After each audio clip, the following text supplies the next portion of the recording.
Hi there. Thank you for stopping by. Today's story is titled Johnny Chuck's Secret. So let's begin. Johnny Chuck pushed up the last bit of gravel from the hole he had dug between the roots of the old apple tree in a corner of the Green Meadows. He smoothed it down on the big yellow mound he made in front of his door. Then he sat up very straight on top of the mound, brushed his coat, shook the sand from his trousers, and carefully cleaned his hands. After he had rested a bit, he turned around and looked at his new home, for that is what it was. Although he had not come here to live yet, and no one knew of it, no one but jolly, round, red Mr. Sun, who, peeping between the branches of the old apple tree, had caught Johnny Chuck at work. But he wouldn't tell, not jolly, round, red Mr. Sun. Looking down from the blue sky every day, Mr. Sun sees all sorts of strange things, and he learns all kinds of secrets, does Mr. Sun. But he never tells. No, sir, no, ma'am. Mr. Sun never tells one of them, not even to Old Mother West Wind, when at night they go down together behind the Purple Hills. So jolly, round, red Mr. Sun just smiled and smiled when he discovered Johnny Chuck's secret, for that is just what the new home under the apple tree was, a secret. Not even the Merry Little Breezes, who find out almost everything, had discovered it. Johnny Chuck chuckled to himself as he planned a back door, a beautiful back door, hidden behind a tall clump of meadow grass, where no one would think to look for a door. When he had satisfied himself as just where he would put it, he once more sat up very straight on his nice new mound and looked this way and looked that way, to be sure that no one was near. Then he started off for his old home along a secret little path he had made for himself. Pretty soon he came to the lone little path that went just past his own home. He danced and he skipped along the lone little path, and because he was so happy, he tried to turn a somersault. But Johnny Chuck is so round and roly-poly that he just tumbled over in a heap. "Well, well, well, what's the matter with you?" said a voice close beside him before he could pick himself up. It was Jimmy Skunk, who was out looking for some beetles for his dinner. Johnny Chuck scrambled to his feet and looked foolish, very foolish indeed. "There's nothing the matter with me, Jimmy Skunk," said Johnny. "There's nothing the matter with me. It's just that I've got a secret." "A secret?" cried Jimmy Skunk. "What is it?" "Yes, a secret, a really truly secret," said Johnny Chuck, and looked very important.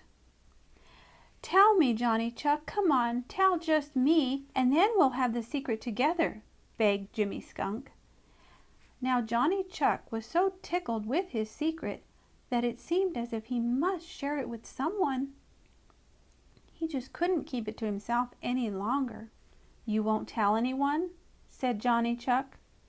Jimmy Skunk promised that he wouldn't tell a soul. "Cross your heart," commanded Johnny Chuck. Jimmy Skunk crossed his heart.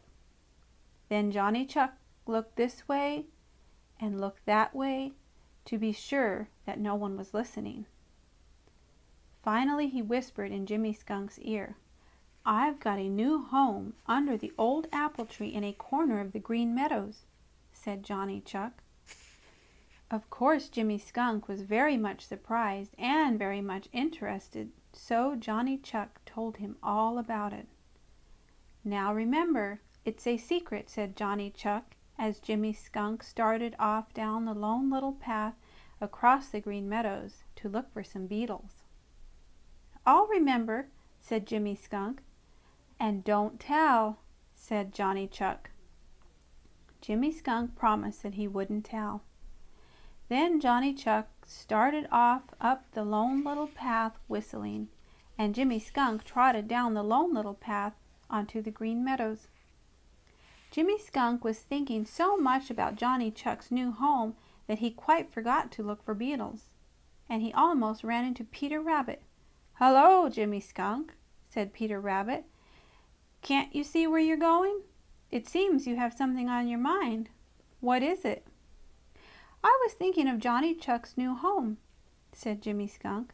"Johnny Chuck's new home!" exclaimed Peter Rabbit. "Has Johnny Chuck got a new home? Where is it?" "Under the roots of the old apple tree in a corner of the Green Meadows," said Jimmy Skunk. Then he clapped both hands over his mouth. You see, he hadn't really meant to tell. It just slipped out.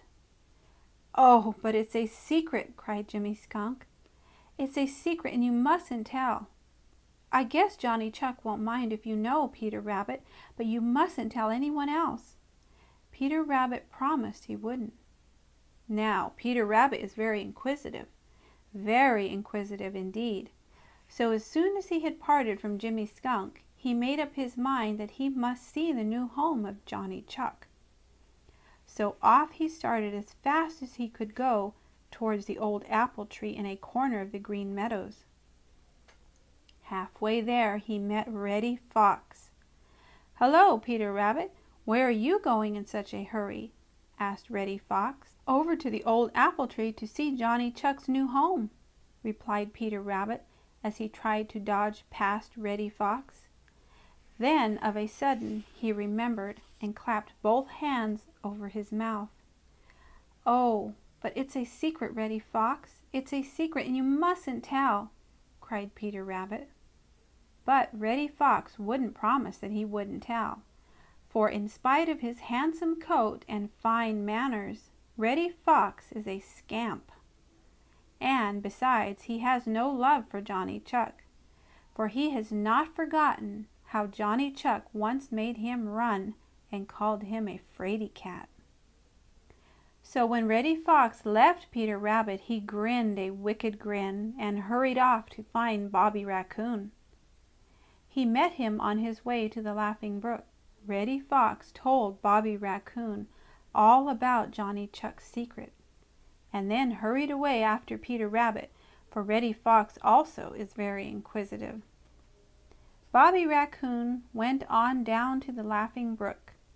There he met Billy Mink and told him about the new home Johnny Chuck had made under the old apple tree in a corner of the Green Meadows. Pretty soon Billy Mink met Little Joe Otter and told him.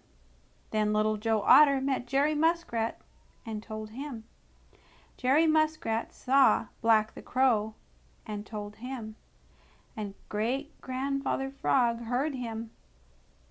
Black the Crow met his first cousin Sammy Jay and told him.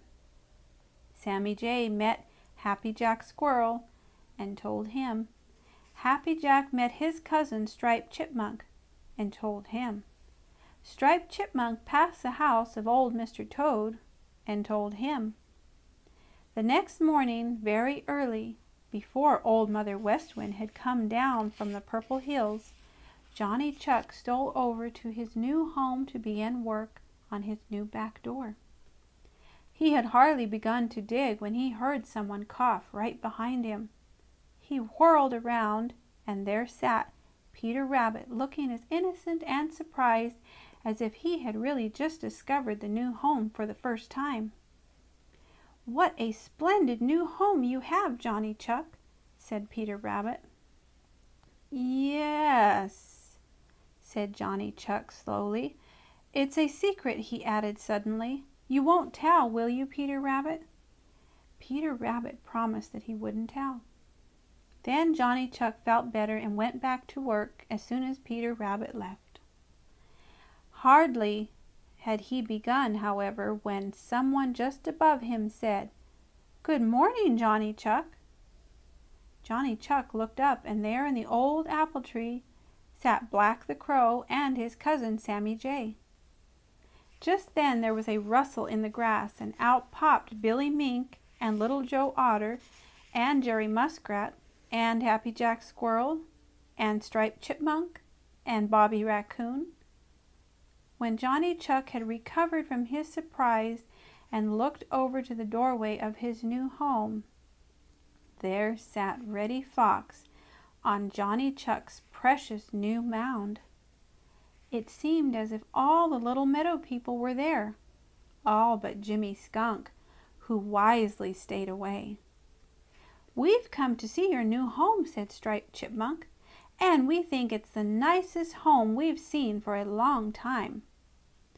"It's so nicely hidden away, it's really quite secret," said Reddy Fox, grinning wickedly. Just then up raced the Merry Little Breezes, and one of them had a message for Johnny Chuck from Great-Grandfather Frog. It was this: "Whisper a secret to a friend, and you shout it in the ear of the whole world."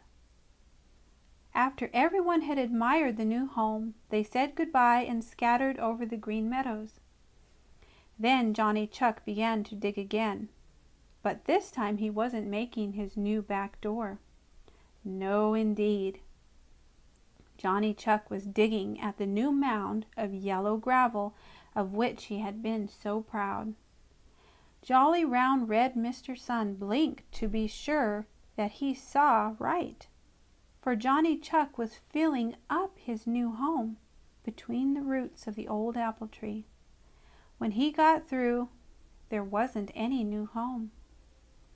Then Johnny Chuck brushed his coat carefully, shook the sand out of his trousers, wiped his hands, and started off for his old home. And this time he didn't take his special hidden path, for Johnny Chuck didn't care who saw him go. Late that afternoon, Johnny Chuck sat on his old doorstep with his chin in his hands, watching Old Mother West Wind gathering her Merry Little Breezes into the bag in which she carries them to their home behind the Purple Hills. Whisper a secret to a friend, and you shout it in the ear of the whole world. Now what did Grandfather Frog mean by that? Thought Johnny Chuck. Now I didn't tell anybody but Jimmy Skunk, and Jimmy Skunk didn't tell anyone about Peter Rabbit, and then Johnny Chuck began to chuckle and finally to laugh.